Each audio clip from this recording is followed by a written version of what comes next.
Yeah. There it is. But it starts. We're here. We're on. We are live. All right. Live. Hi, Gracie. Let's go live. Come on. Hey, Hi. everybody. Hi. We're Hi, we're here. back. We're back. We are back for another episode of our weekly Mama Chat, where we take a pause and we connect and we say, hey, and check in. How are you, Tracy Green? I'm grateful that we are doing this today. I probably would have called you anyway. I know. Yeah, it's a weird day. Feels meh. I'm so there with you. I totally would have. I would have called you too. Yeah. I was so ready, and then I got like stuck, and then I'm like, but I'm okay now. I'm ready again. I'm excited. There's so much we're talking about. Hi, Angie. Hi. There's Angie. Oh, let me turn on the Hi, everybody. If you're watching, hello, Angie. Let us know where you're watching from. Good morning. Yeah. Say hello. I brought mug cake. I brought baby cakes. Oh my God, baby cakes. There's my 15-year-old newborn. Isn't that hilarious? It's on a cup. Oh my gosh.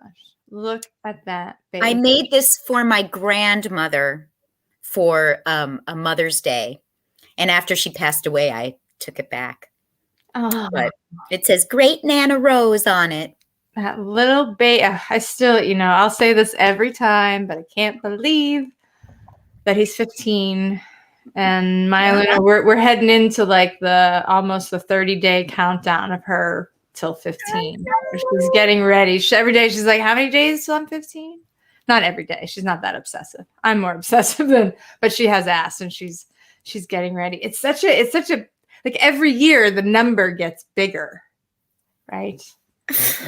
I know that. I mean, it gets bigger. We know that's logical. I know, but I mean that it's a bigger, not the number itself, but the whole, like the way it feels gets bigger. Like 12, you're like, yeah, it's no big deal. And then it's just, it just feels so much. I have friends that their kids like just turned 20 or 22. And then those numbers like blow my mind. Yeah, that's kind of crazy. And to think even now that the possibility that our children might be moving out of our home for further schooling or into their lives in a few years is crazy.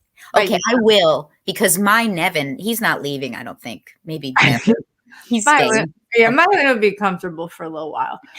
Probably. Yeah. I don't know. I could annoy her out of the house. That's very, very possible to do that. I don't know. But if I keep cooking for her, although I shouldn't say that. I'm not very domestic. I don't cook that often. I don't really enjoy it. You're so good at it when you do those Brussels sprouts that you make. Oh, I can't keep eating that recipe. Hilarious. Oh, those, she loves Brussels sprouts. I have a kid that loves Brussels sprouts. So you have to take advantage of that. And what did we do? That was just like under the broiler with some garlic and salt and pepper. Olive oil. Oh yeah, roast it. My cousin brings those to Thanksgiving every year. Of course, we didn't have Thanksgiving this year, but she and she usually brings like 17 pounds, and our family is big, but it's not that big, and there's always leftover sprouts. Put it on your sandwich the next day. She loves them. Okay, so we said we were going to talk about food today, right? And when you first said to me food, I was like, well, sure, but how are we going to, I was like, frame that? And then I was like, oh my gosh. There's so much. There's so much around food and our culture and humans and the rituals, and we connect and there's so much that we do through food. And then it's used to punish and shame and discipline. And there's food insecurity.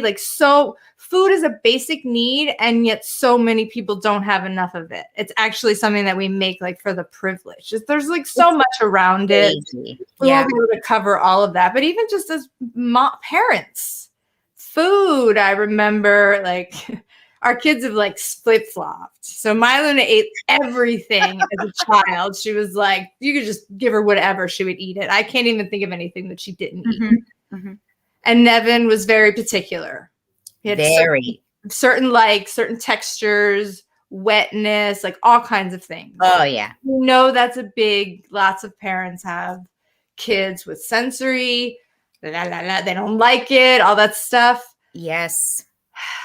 And now my Luna, there's like, she will eat the Brussels sprouts, but there's so much that she doesn't eat anymore. And she's become very particular in a lot of food choices, not in a detrimental way, but it's not as easy the things that she used to like, she doesn't like anymore. And I know Nevin has expanded his palate totally. Oh, yes. It's amazing. Except he still doesn't eat fruit because it's too wet. It's still wet. So it's too wet. My mom used to dry off his apple slices and then he would eat it. It was hilarious. And then once it bit in, then it became sometimes like would become an issue then. I do remember the drying off of the slice. Yeah. It just couldn't be wet to begin with. The wetness on the inside was okay once it got in. Funny. But he has now he made a choice. It's just 2 years now and became a vegetarian. And he feels that this is one of the most personal, biggest impacts he can do to help the environment and global warming. I was going to say, he's such a sensitive kid, and I could see him thinking, like, those wheels turning about how he can do his part for things. And this is something that, and you guys are in Los Angeles, being a vegetarian is easy. It's very exciting. Yeah. I don't know how easy it is to do, but it's very accessible. Accessible is the right word for sure. Definitely. There's so much available in so many ways. But, Nevin's only known me as a vegetarian. I've been a veg since my early 20s because I suffered from like crazy rashes. And it was the one thing I tried and it helped.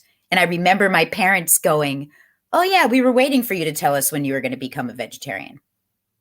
Like that was my pattern already. Yeah. And so for Nevin to make that choice for his global impact, then as well as for him to see the health benefits of it, I'm so thrilled. I try to give him a lot of information so that he's not just like a pasta bread eating vegetarian.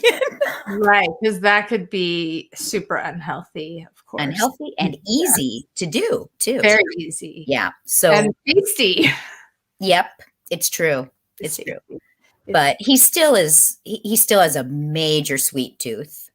Major. Loves it. I mean, a kid after my own.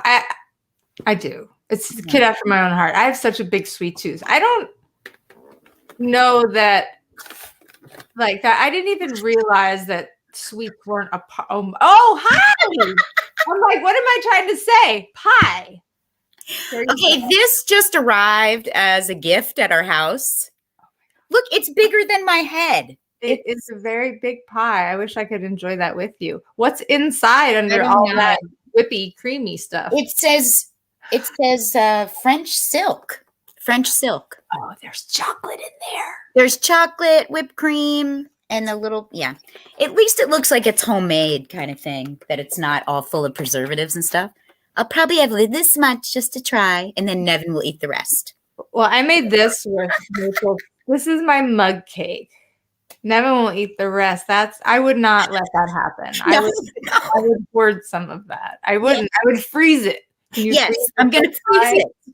I would. I made this. I tried to make this healthy because I'm in midstream. I usually have ways of like weaning myself off of the like high sugar or just bad sugar. So right now I'm in my maple syrup stage where I can have plenty of maple syrup, but not anything else. So I made the mug cake with that, and I haven't tasted it yet. Wait, you put it in the microwave? You like put so it's still not the healthiest thing for you.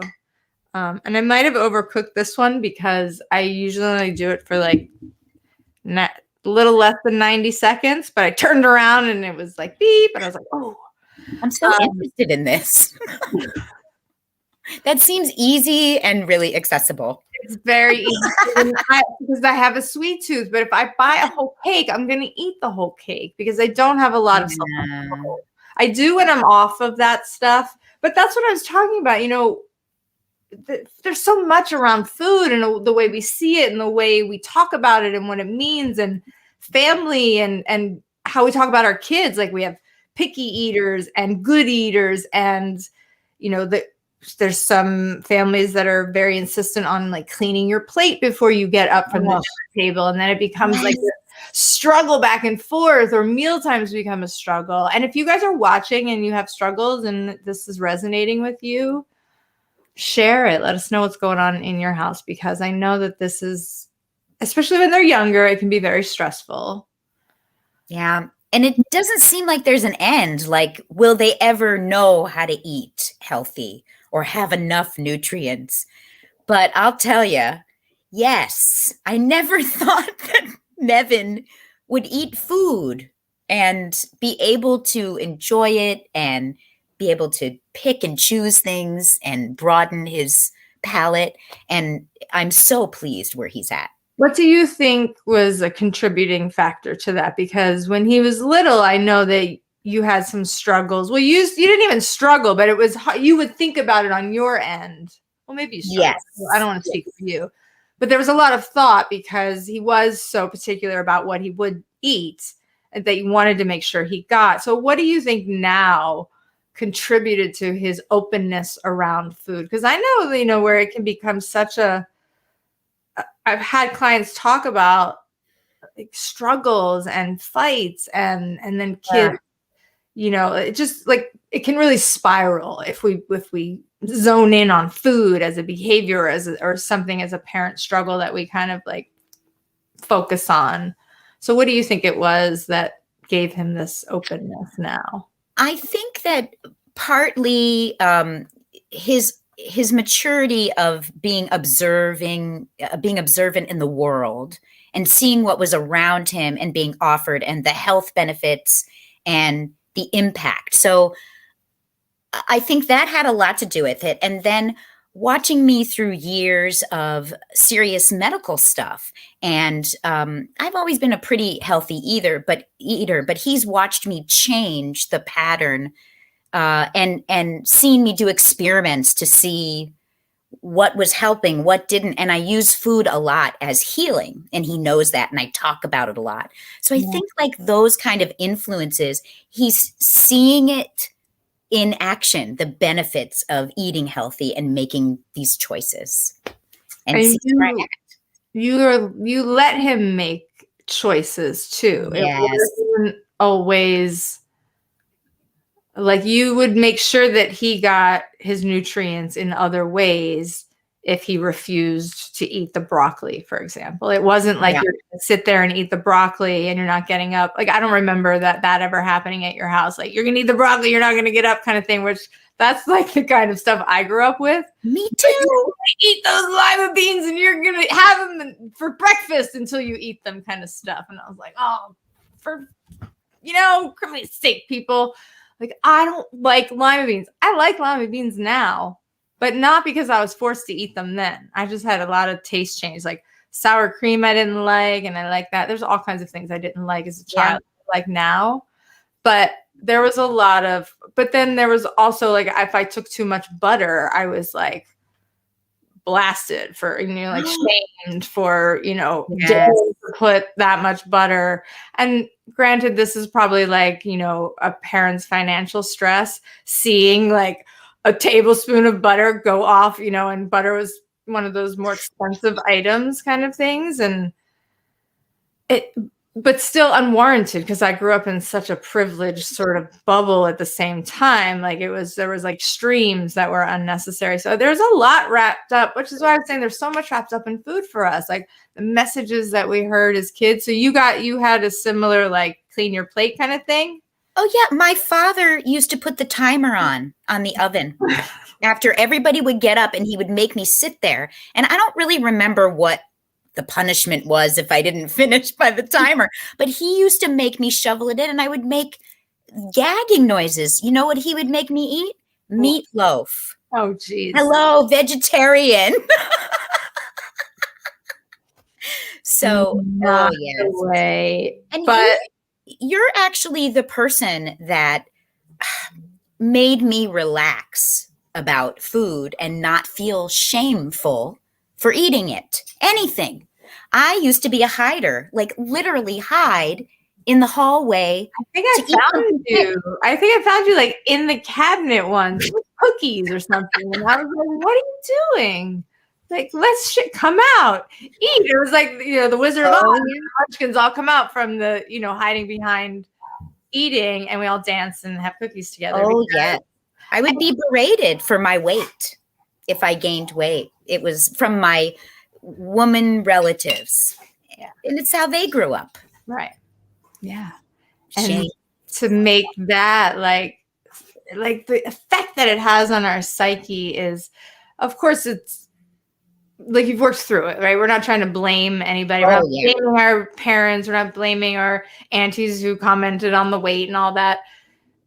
Just as women now, as adults who have moved through so many stages, to look back at all the meanings that we gave to food and around it. And I definitely had a much more open. Food is something that my mom is Italian and my stepfather, they were Italian. So we grew up very much, food was used, even though there was like the shaming, all that other stuff, it was used for everything, to celebrate. It was very, when people, whatever happened, there was food, there were cookies, there was, there's so much ritual and memories that are wrapped around having family dinners or Sunday dinners and meatballs on Sunday and all this stuff. And, whether you called it gravy or sauce and all this, like, just words, like everything. And then even on my dad's side, there was a period of time where we had a lot of relatives pass in a few years. And our ritual in our family, we have a big family, and we're Albanian. So it's sort of like Greek families. If you can think of what a Greek family is like, it's the same idea. We're like holidays and all of our, we're much more spread out nowadays, but our fathers and like parents grew up very close knit. But there was a time when people kept passing, and we would have these family dinners and events. My aunt was the manager of this restaurant club that we went to, and it was always at this one place.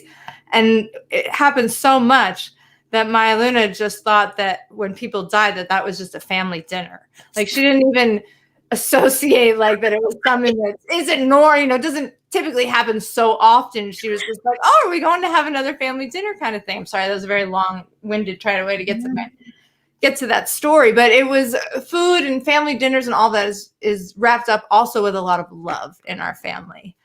Even though it came more with love than it did with shame on my end. So I don't have a lot of like that stuff around food. So I'm glad that we get to celebrate it now. We used to go shopping for cake. We did. We used to and dessert. We would celebrate that. Now, of course, we like to be healthy too. We don't advocate eating so much. I don't. We have some people that are saying hi. I know. Yeah, lots of vegetarians. Yes, and appreciation for the vegetarians. Or hear about another vegetarian, Krista is saying. Right. I'm reading about these mixed families where you're going to have to make like 4 different meals because you got vegetarians, you got non-vegetarians, you got this kid that won't eat this and this other kid that will only eat that. And that didn't fly back in the day, right? Our parents would be like, I'm not a restaurant. I'm not making all these different, which I understand too, because there are obviously limits around food. Like, again, it's something that a lot of people might even struggle to afford or access. And we have it down though in my family because my husband is not a vegetarian. He's like walking meat. And he's always like, there's always a big meat thing going on. Pork butt or a shoulder or something. It's meat. Him and the dog, they love it. And he's got all kinds of methods that he uses and gets all. So he makes food for himself and the dog. And then I make the food, and Nevin and I make our food for our dinner usually. And sometimes we do it all together, but I don't usually make the meat and poultry and everything. I don't really deal with it. You don't. Now you eat eggs and things though, right? Eggs and cheese. And a little bit of cheese. A little bit of cheese. You're not vegan, but you're. Yeah, I was for a little while. Yeah. But the cheese, I mean, it's hard without the cheese in your life, but I'm getting away from it more and more, especially the, cow dairy products. And especially having ovarian cancer in my history recently. I really try to, walk that line of health. And speaking of, this is my mug cake there. I juice Healthier than weekly. mine. My husband has been juicing for me for the past 2 years plus every week, and it's all fresh, healthy, organic stuff. We have kind of a menu of what it is, but this week it was pretty much everything that we had, even a couple of pieces of broccoli. Don't It's do like that. yeah, broccoli is a little bitter for the juices. It does. But you can get anything down if you hold your nose. It's like if you make a bad juice, it's like just hold your nose and suck down the nutrients. You'll be fine. Yes, most definitely. I agree. Or add a squirt of lemon. You can't taste anything else then. But that juice, I'll tell you, I feel the difference though. When I drink that liquid golden sunshine healing stuff, it's if there's a week that we can't make it because it's a whole big setup and cleanup, of course, with our champion juicer, it's a commitment. But it is. If I don't get it in there for whatever reason, I feel the difference. I'm much more irritable. I'm not able to sleep as well. Like I'm just not as fluid and flowing. I definitely notice, like I was saying, I do much better without sugar in my life. Not like fruit sugar, but just like refined sugar. Processed, chunky stuff. I notice it. I think my longest stretch without any was like 52 days. Oh. And I remember it was amazing. I felt so good. And I remember being at the beach after, and it was like we were walking back late and everybody was down having a good time. We walked by an ice cream shop and my Luna got ice cream and I was like, I think I didn't even have a whole cone. I just had a lick of hers, or maybe I did have a cone. I can't remember. No, I think I just shared it. I just tasted it. It was so sweet. It was so lovely too. I can't remember if I had a whole cone now, but that was my longest, stretch that I had ever gone. And I felt the difference. And I feel like heavy sometimes when if I go too long, like I feel like I almost can't even eat the sugar anymore because it's like I'm like sticking inside. There's like I'm dehydrated. There's so much that I notice that happens. My skin starts to like up, but when I do that juice stuff, I am lighter. I feel like refreshed. It is such a difference. I feel like I'm talking crazy talk right now, but it's so true. And I'm someone that really responds to food in terms of my mood as well.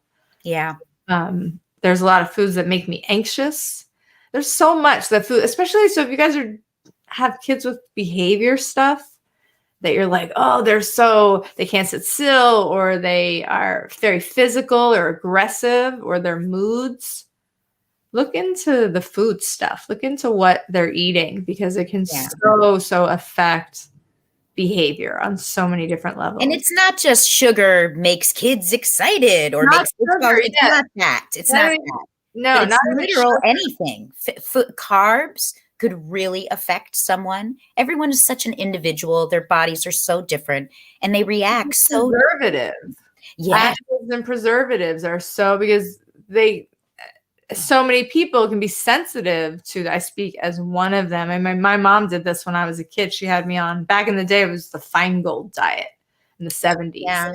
Very I think it was like a fad, popular, but I went from aggressive, moody, angry kid to regulated, more regulated she used to make my own Easter candy and Halloween candy. She would not, I would get to go and do all that, but I would really only limited for like 2 or 3 years. It was very strict. I'd go to birthday parties and I would say, no, thank you. I can't have additives and preservatives. Like I was goodbye. Yeah. I was a rule follower.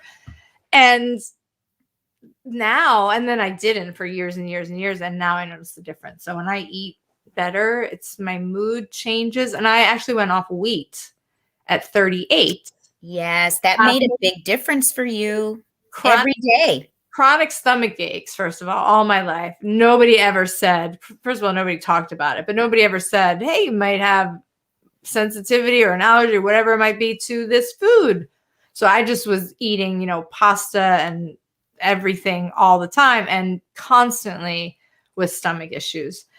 But when I went off wheat, not only did my stomach issues go away, but my skin cleared up, the rashes that you were talking about. I had scalp stuff my entire life. I used to remember thinking when I was like 18, like, am I going to have this the rest of my life? Like, I'm worried. And it was not till 20 years later that I realized what it was. And no longer do I have, like, so much happened when I went, and it stinks. And now I sometimes like cheat and have it. But it definitely affects me. So, and I'm like, oh, why did I do that? Wow. Yeah, Angie's saying that she knows that red dye is a no-no for her son. Red dye. Red dye. Remember this story? This is hilarious. So one time my husband had taken Nevin to a swim class, and there was always a little ice cream vendor outside the swim class after. So Dave said, yeah, get anything you want.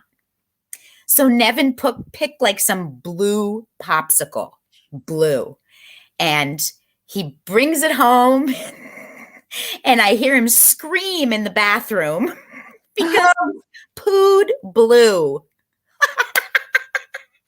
And it was just this perfect example, a natural consequence example of him going, oh, and he saw it, and so he, got off dye for a long time. Him out? It totally freaked him out. He's like, I'm not eating blue anymore. Oh, well, he's processing it. It was a good thing. Yes, it was a good example to show him real life. But I remember I also said to him once we were in the grocery store, and I had a video camera on him as I was like, oh, where are we going? He goes, we're going shopping. And I said, what are we going to buy? He said, cookies. And I said, what do you think, if there's any dye in the cookie, what would happen? And he goes, and no prompt for me, he goes, you would die. That's a little extreme. We're not advocating. Not at all, but it was no prompt for me. It was just like information, and then him seeing the blue poo. Oh, that's right. Him making big leaps in judgment. That's hilarious. I know. Things that kids come up. Well, Maya Luna, we used to stay away from the red 40 dye, and we used to talk about it. Yep. Until it's great when you keep it in your own home, but when your kid is like 5 and then telling another kid, you shouldn't eat that, it's got red 40 in it, you're like, oh, parent fail. No judgment, kids, stop. Oh, that's true. That was my Luna. She like mentioned that, and it was just, I can't remember, she was in like kindergarten. It was right after we moved here, and I was like, oh no, that's not what so I'm not advocating that. We're not judging, because I still eat M&Ms sometimes, and I eat them with delight. Yes, I agree. But I just like to sometimes be aware of what we're putting in our bodies and how it affects us. And some things definitely do affect us. There are definitely certain, there's certain things in wine that I'm thinking of adults now. I have an adult friend who can't drink white wine, I think it is, because there's something in white wine that that she's allergic to or makes her react to. So there's those things are out there. Yep, it makes sense. They do. I don't know how it's hard to like keep ourselves from going to those things and eating. Like we were talking about, motivating our kids is another topic that we said we were going to talk about today, and motivating our kids for whatever it is, or motivating ourselves to do things that we don't like to do. So that might be eating broccoli or eating more healthy foods, getting fiber. It's not always about vegetables. Sometimes it's about things like fiber. Like I had to look up, like, where does fiber in? I know like basics fiber, like commercials have seeped into my brain, but I needed to look that up. I was like, I don't even know what's in a good diet anymore. I needed to reacquaint myself with just good food. But motivating ourselves. How do you motivate yourself? Do you have any motivation? I'm going to look in the comments. We have so many comments. I want to talk to some people. But, the sulfides. Thank you. Oh, yes. It says Facebook user. I can't see who that is. And that same person got hot flashes from eating meat. That's why he stopped eating it. That makes sense. Too much stuff in it for your body to process. Interesting about those hot flashes. I had those. They're all done now, just like me. Oh, mama. Oh boy. Oh, and I see someone asked about my juice, if I put any other Yeah. powder in it. I do, actually. I add reishi mushroom powder. I add a vitamin C crystal powder. And then I put a fermented turmeric powder, and also black pepper is what I usually add to it. Black pepper. That's an interesting one. That activates the turmeric. And the qualities of the turmeric are anti-inflammatory. And so that activates it. Need to have the two together to do the chemical reaction. Oh, these are things I do not know. Yeah. I stick with I throw in everything in the fridge, like you said, add a banana for a little sweetness, and then blend it in my Ninja blender.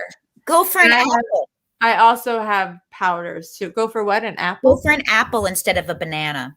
Well, I've mixed it up. Usually it's there's probably always an apple in there anyway, but sometimes I need like something to make it a little smooth because I'm probably throwing old lettuce in there that I don't anything will grind it up. That Ninja grinds it up really nice. That's nice. That one. I'm sure I know there's better ones, but that's the one that I have, and it works just to get it like super fine. I love it. There's something, picky eaters. How do we, picky eaters. Do you still do the powders and the juices and all of that now, or does he? Yeah, I'll make Nevin, if I've noticed that he's not had his protein properly balanced, but being the vegetarian, I'll give him a protein shake. Yeah. And stick stuff in there. Because I feel like they really fill in and can help with like the eating instead of trying to always, push kids to eat something different. If you can get a smoothie recipe. And I do have to reiterate, I think it's important if you're going to use any additive superfoods or powders, it's important to figure out where they come from and the quality of them. High quality, organic, non-GMO, as less processed as you can. Basically, there's, find a company that you like and stick with that so that you're not always guessing what could be in that ground stuff. And if you can't afford any of that stuff, you just throw in all the leftover vegetables and fruits. And I buy frozen fruit because I'm, like I said, I'm terrible with like keeping up with domestic chores like cooking and feeding and things like that. I do basic minimum, but sometimes the stuff goes bad. You like buy that stuff and then you look and you're like, the week is gone and everything's bad again. So I'll buy like frozen things. And even I bought frozen kale. And I was like, I don't know how this is going to go in the blend, like how it's going to blend up, if it will do. And it did the same thing just as well. So, yeah. Right. I believe in frozen vegetables. They're almost fresher than getting them from the produce section because they're like flash freezing them right away. They taste better. They have a lot of nutrients, Yeah. I think that is important to do. All right. We have to talk. Okay. What is this? Who's saying? I'm going to go to the some comments. Because there was one that I saw. Angie says her son will tell parents that things aren't healthy that they're eating. Oh, right. That's great.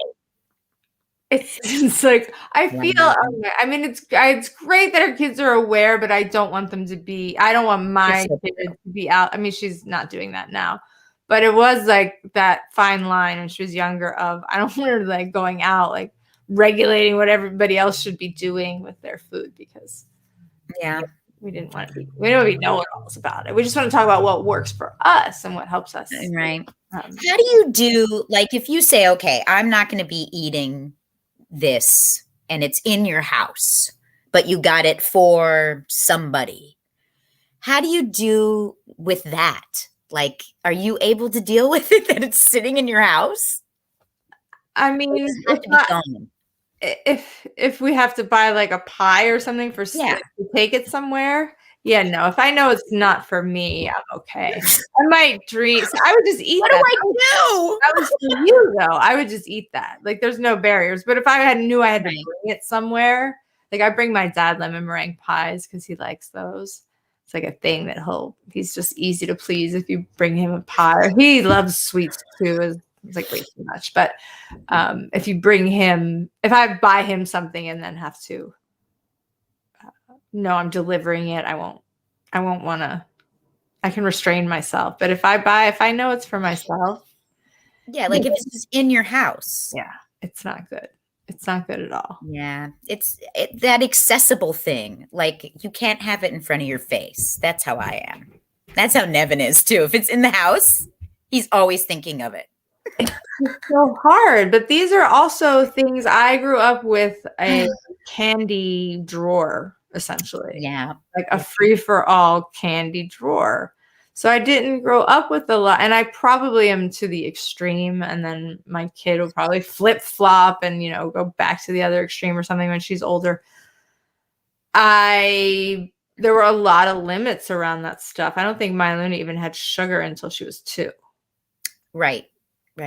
And then I really had a tight rein on how much. I mean, I say that, but when I look back, every picture is her eating ice cream. So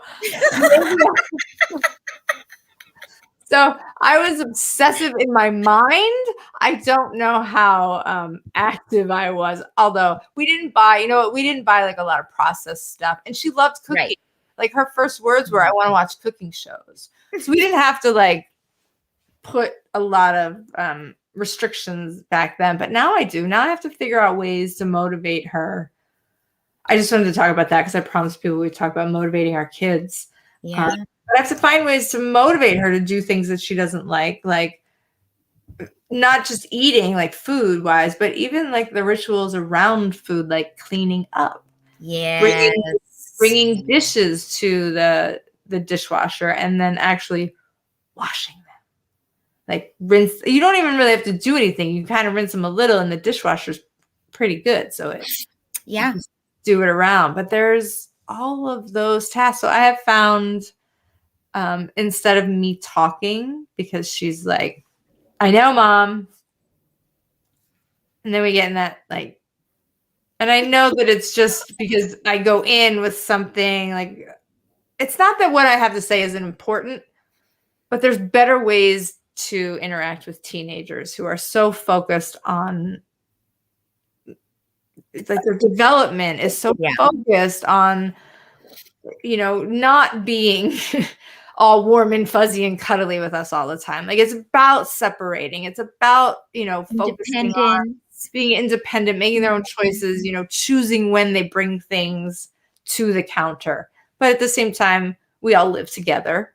So I found that if I just leave notes about things, or wait, tell me the thing you guys did about the with Nevin in the oven and the cooking, the reminding. I'm sorry, this is like kind of off the motivating. Oh yeah. He keeps leaving. He's loving to cook, which is awesome, but he keeps leaving the oven or the electric range on, and I don't want to like. Right, we'll say to him, "Are you done with the oven?" Oh, and he'll run downstairs. Oh, don't worry, I turned it off. And he's like, "Oh, I got to remember that." So we're trying to like just give him the reminder so that he's doing it himself. Prompting with a question. It's so much more effective than, it's kind of like me like leaving, like we have a chalkboard. So I'll just have like a checklist of things that she could just refer to. Have these been done kind of thing. And then she doesn't have to hear my voice talking about it, but she still gets that practice. But I love hey, are you done with the oven? Because it makes their executive function have to come online and practice instead of us going in and saying, do this, like clean up the kitchen, get your stuff, like motivating to do all the things that they don't like to do. If we just prompt with a question and see how they respond. And he did exactly what you wanted in that moment. Was he remembered that he was cooking and that he was responsible for the oven, but he remembered it, and you made his brain work. Like that's the important part, is not just telling them what they have to do. Like you could have gone in and said, and I'm sure we probably do this. Like I tell my kid things all the time, and then I'm like, oh, all right, how can we make this work? Because telling is, becoming an issue for everybody. But just going in and prompting them in ways that help them connect the dots actually strengthens their brain. So it's not just that I'm trying to tiptoe around my kid. That's not why I'm saying this. It actually forces their brain to do the heavy lifting that will make the stronger connections so that they will remember next time and they will get better at them. So I just wanted to clarify for people that think, oh, you're just tiptoeing around your child. It's like, no, I'm trying to help her brain have what it needs so that it works better, more efficiently. It gets stronger, because I know that, yelling or demanding, I mean, reminding is fine, but eventually, like, reminding is just like, I don't want to remind you either, because I don't want to have you give me those eye roll faces. I would call this giving your child a life skill. Yes, you were talking about that last week. You were saying Right? one of those life skill things. Yeah, we talk about it too. Like, I'll jokingly say, come in the laundry room. I would like you to learn the life skill of doing laundry and show him how to do it. And it leaves quickly. But that's kind of our funny thing to click into. Please pay attention to what I'm talking about. Right. It's like that. What do you call those? What do you call those little?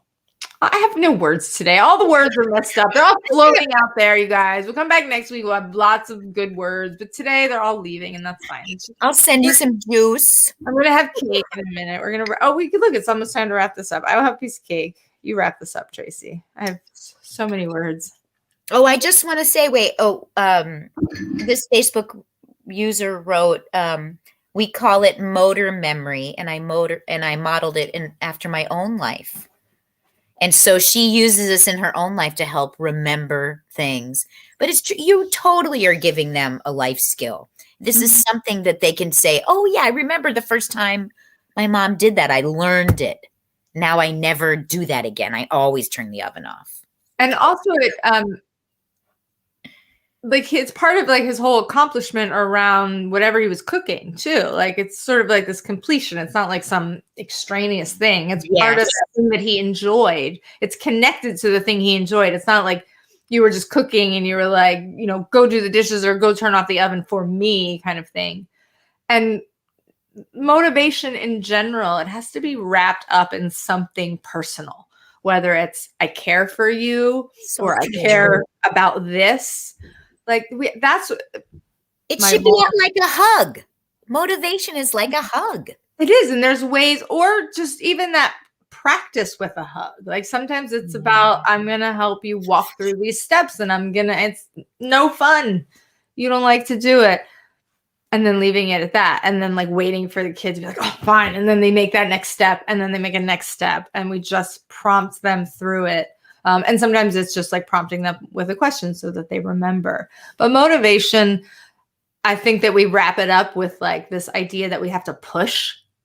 Yeah, it's not that. And it shouldn't be about pushing. It should be really about like inspiring. Like opening up and supporting and how can I help you accomplish this. And when we do come in with that intention and focus, they are much more likely to remember. And the playful focus too, like you said, this is a life skill moment, it becomes that cue, like, okay, we're going to pay attention. Mom wants to talk to me right now. Instead of you being like, Nevin, come here.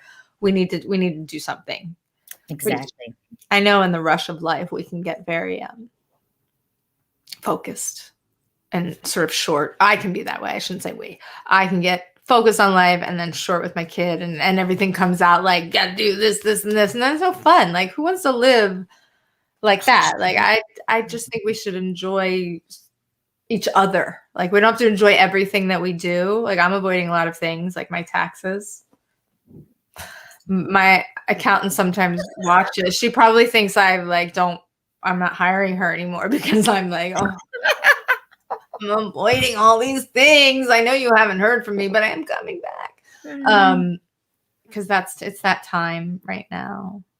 All that. I'm avoiding that. So what do? I make little steps. I don't know how you motivate yourself, but I have lots of checklists. And if I can just I break it down into steps. things that I have to do.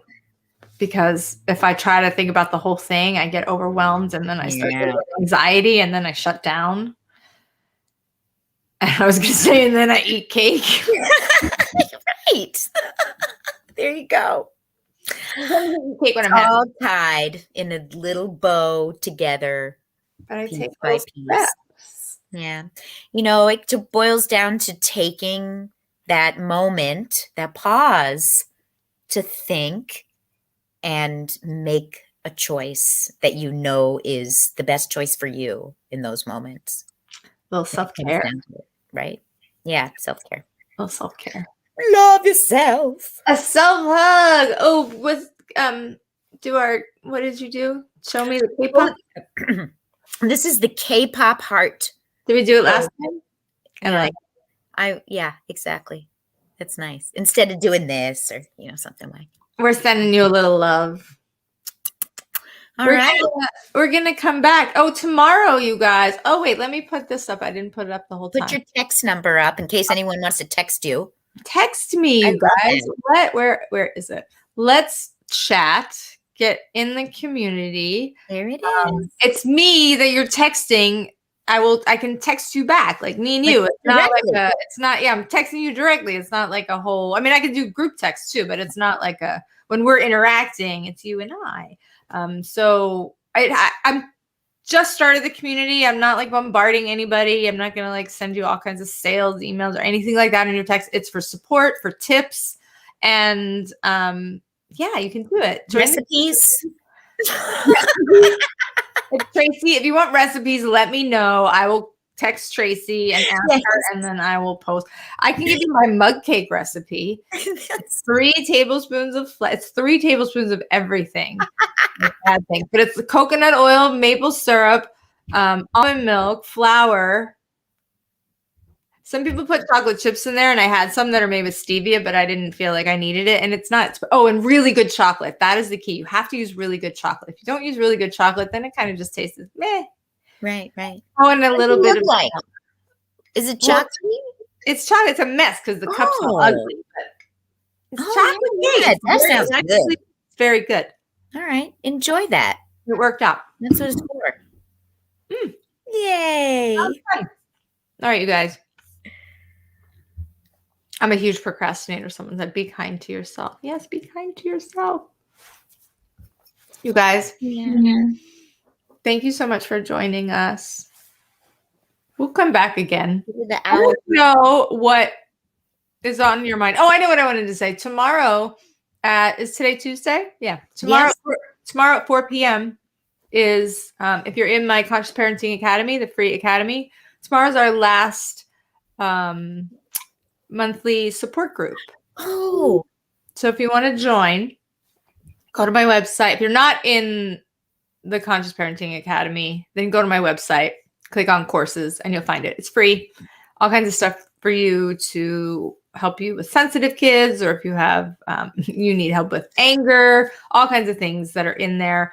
Free stuff for you guys. And then you get access to live monthly support. But this is the last month of the free access. So if you have kids and you have questions, come. We'll talk live. We'll talk about all kinds of challenges. It's actually talking about parenting stuff, not like our mama connecting chats like this. We'll actually be talking strictly about you, your kids, and how to support you. So go to my website or reach out, post under here if you don't know where to find all that, and we'll help you get there.